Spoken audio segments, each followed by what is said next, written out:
she was an unbelievable witness, and she basically ruined this case for the prosecution and for the family. What will happen to Michael Jackson now that this trial no longer hangs over him? Michael Jackson is a shell of the man that he was just 3 months ago at the beginning of this trial. This trial has taken such a toll on him emotionally and physically. It's been a terrible ordeal for him. He's had trouble sleeping, he's had trouble eating.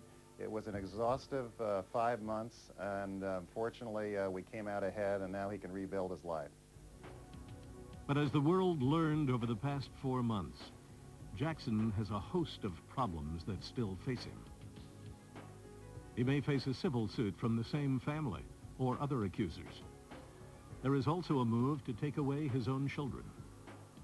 I think there's still a strong argument for removing the children from his care and custody. A lot less is needed to remove children than is needed to find someone guilty of a crime. In addition, Jackson is saddled with more than $200 million in debt. Although he's been cash-strapped, which has forced him to borrow, he nonetheless is still really asset-rich.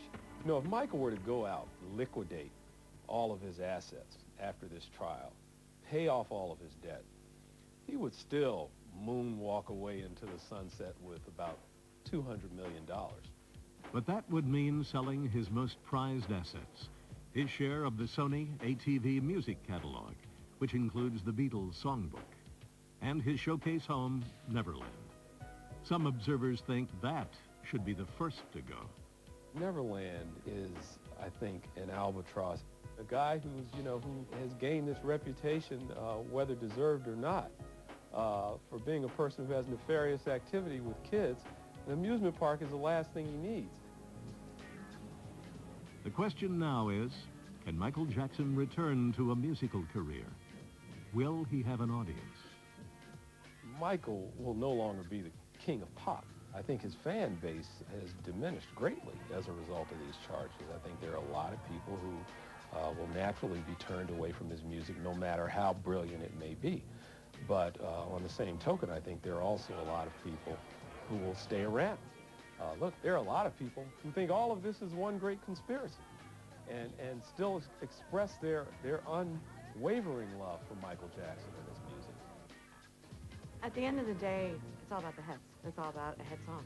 It's all about making a hit record.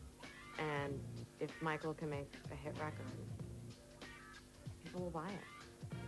I do not think we've seen the last of Michael Jackson. I think that he has the ability, with the acquittal, to be a phoenix rising.